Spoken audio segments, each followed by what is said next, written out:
Hey there gamers, DreamcastGuy here. Today we're talking about the next state of play because this is probably going to be the big one. It is over an hour of new games, both first party and third party. And to be honest, I just woke up. I want to make predictions, I want to talk about the news, and I want to explain why I think this specifically is the big one. So a bunch of leakers like Jeff Grubb, like Nate the Hate, like all the big people have basically been counting down to this one for the last week or so. They've been rumbling that this has been cooking up. February 12th. But let's talk about some announcements. Let's talk about some predictions. Let's talk about why, well, I don't know, why I think this one needs to be extra good. Hi, hope you're having a great day. If you could please give this video a like and subscribe if you haven't already. I'll make you guys a deal. I am definitely not caffeinated yet, but if this video gets, let's say, 2,000 likes before Thursday, I will live stream this. So here it is. It's coming up here at 4 p.m. Texas time, 2 p.m. Pacific Standard Time, coming up February 12th. Now, the thing that actually kind of hit me first, before anything else, is that they did say over an hour, latest from teams of PlayStation studios and third-party studios, indie games. What kind of got me was that there used to be these different classifications of PlayStation presentations. You'd have your PlayStation showcases, you'd have your indie spotlights, you'd have your, well, state of plays, right? It's interesting that I think this is a sign that the PlayStation showcase, the thing we sort of like held up on the pedestal, showcases were always the real big ones, right? That's what they did at E3 and stuff. This, to me, I think is a sign that the showcase is retired, that everything now is just going to be called a state of play. Because typically, most state of plays were 20 to 30 minutes long. Usually, showcases were the over 40 minutes long. I think this is the big one because I think this is sort of their sign of saying, look, at this point, just get excited for state of play. No more mixing and matching. Now, the thing I hope we see the most, there has been multiple stuff inside their own marketing, inside their own stuff of like financials, saying that apparently it seems like there is a good chance that maybe X-Men Wolverine, this is actually maybe coming out, I don't know, not only before the end of the year, maybe before the end of the fall. Like, this would be very, very cool.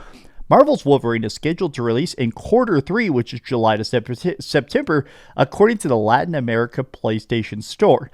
Now, this, I think, is going to be a very big one. There have been a bunch of memes about how much Insomniac has been holding up the PlayStation 5, right?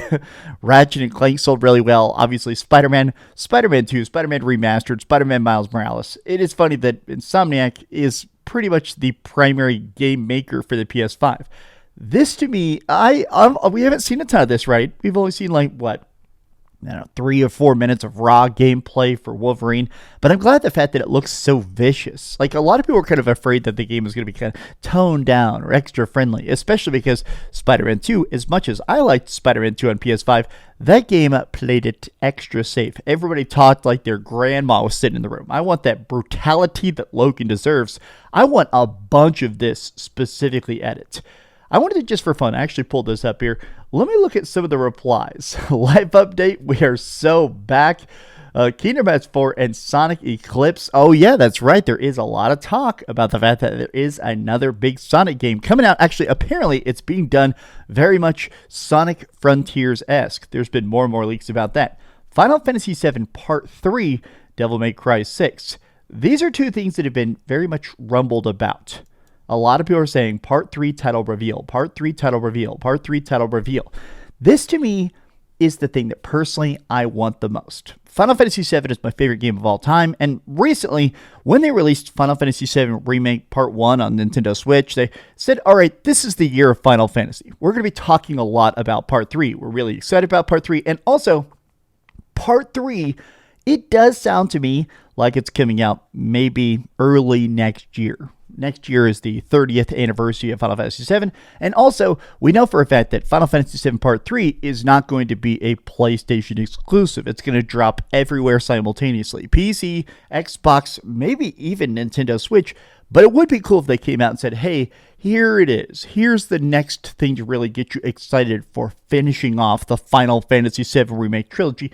And also, I don't know, man. I still just want to see that final, here's how we're going to end it. They have made so many changes. I don't know. I want to see where they're going with Remake Part 3, if you catch my drift. Oh my gosh. Return Purple Color Sephiroth. Oh my gosh. This to me would be so rad. Now, I've seen a bunch of people making some pretty big ones, right?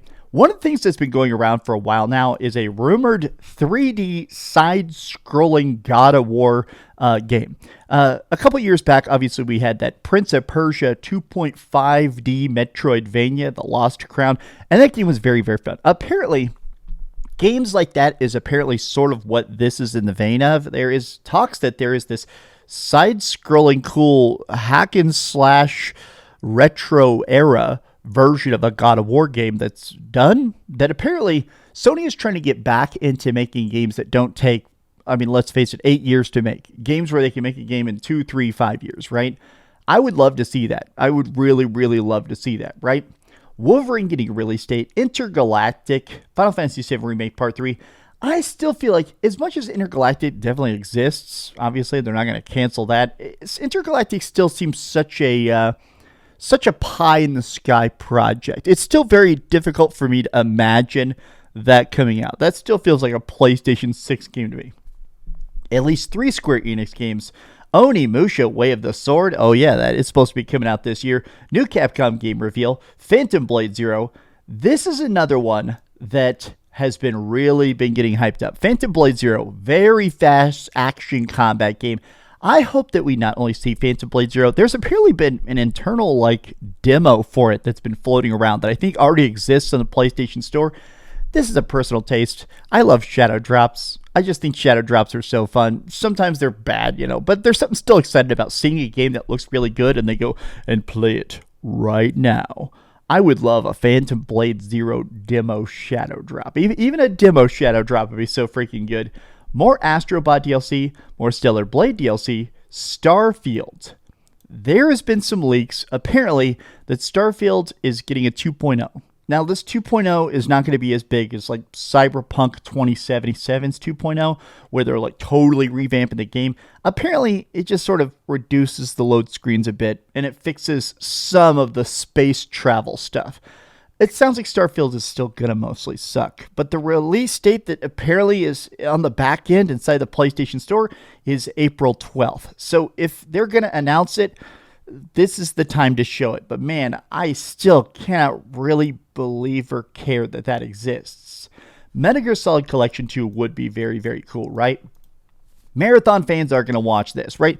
There is a lot about Marathon, about how there's probably not going to be a Destiny Part 3. Destiny 2 is pretty much sunset. At this point, the entire lifeblood of Bungie is being bet on Marathon. And apparently, according to a lot of internal testing, Marathon is getting better. Marathon is still fun.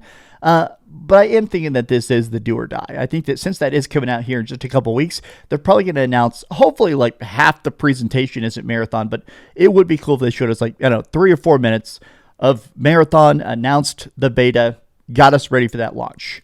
I'm still in the thing where I don't think Kingdom Hearts is going to be there. I do think there is going to be at least a little bit of that juicy Square Enix goodness, even if those games turn out not to be exclusive. But these have been some off-the-cuff early AM predictions, 30 seconds after rolling out of bed. How do you guys feel about this state of play? Are you excited for it? Are you ready to watch this state of play? Let me know your thoughts in the comments down below. And if you enjoyed this video, be sure to give it a like, subscribe if you haven't already, and please keep dreaming. Thanks so much for watching that video. If you want to see something else, you can always click this link to see what I put up last, or, subscribe and see what's coming up next. Also, I promise that whatever I do, it'll try not to suck.